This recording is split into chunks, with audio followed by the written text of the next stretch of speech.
কিমান ভয়ংকৰ কিমান নিষ্ঠুৰ হ'ব পাৰে নিজৰ আপোন মানুহ নৃশংসতাৰ সীমা চেৰাই এইবাৰ খুৰাকে হত্যা কৰিলে কণমানি ভতিজাক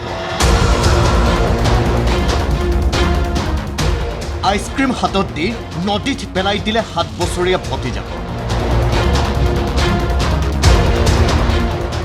সামগ্ৰীৰ বৰভেটিত শুকুৰবাৰে সংঘটিত হ'ল এই অমানৱীয় ঘটনা বিকাশ দাস নামৰ এক যুৱকে কলংগত দলিয়ালে কণমানি ভতিজাক কি যিখিনি জায়গাত পেলাইছে তাৰ আগত গৈ পেলাই আঙুলিটো আই দেখাই দিছে এইখিনিতে ছোৱালীজনী পেলাইছো বুলি কৈছে আইচক্ৰীমৰ বটলটো উপঙি গৈ আছে তাৰ খুৰাক 2 নম্বৰ খুৰাকটোৱে এই সৰু ভাইয়েকটোক লৈ পেলাই সেইখিনিৰ পৰা পলাই দিলে ককাকে এনে বাগৰি কান্দিছে কিন্তু অন্তৰ খুলি কান্দা নাই ছোৱালীজনী এহঁতৰ অন্তৰ দুখ লগা নাই ছোৱালীজনী লৈ যাওঁতে কানে গলো ছোৱালীজনী বিচাৰি আইচক্ৰীমটো উপঙি গৈ আছে নগাঁৱৰ কঠীয়াতলীৰ বৰখোলা গাঁৱৰ গৌৰীপ্ৰিয়া দাস নামৰ 7 বছৰীয়া কণমানিটি সামগ্ৰীৰ বৰভেটিত মোমাইকৰ ঘৰত আছিল বিগত কিছুদিন ধৰি শুকুৰবাৰে শিশুটিৰ দেউতাক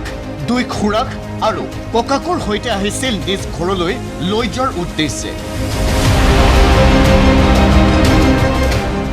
কিন্তু মোমাইকৰ ঘৰত গৌৰীপ্ৰিয়াৰ দেউতাকখন আহি পোৱাৰ কিছু সময়ৰ পাছতেই সংঘটিত হয় এই ভয়ংকৰ ঘটনা কিয় পলাই গ'ল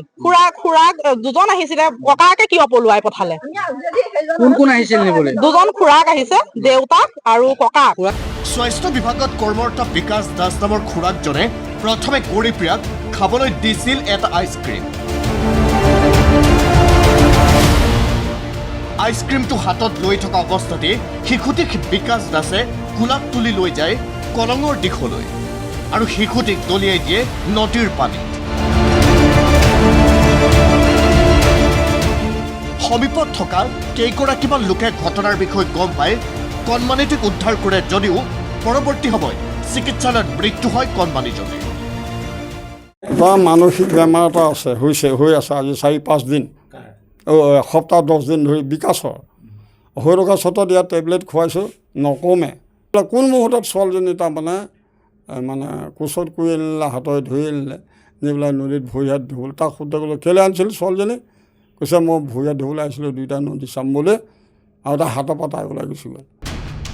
পিছে কি কাৰণত নিজৰ খুৰাকে এইদৰে অতি নিষ্ঠুৰভাৱে হত্যা কৰিলে কণমানি ভতিজাকক ঘটনাক লৈ সৃষ্টি হৈছে চাঞ্চল্য প্ৰতিক্ৰিয়াৰ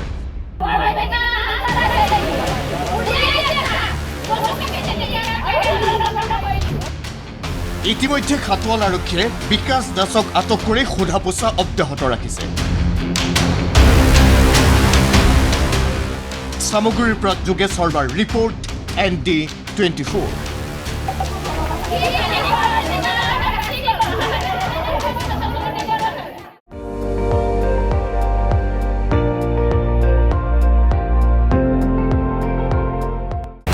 আপুনি চাই আছে ND24 সৰ্বশ্ৰেষ্ঠ নহয় সৰ্বোত্তমৰ দৌৰ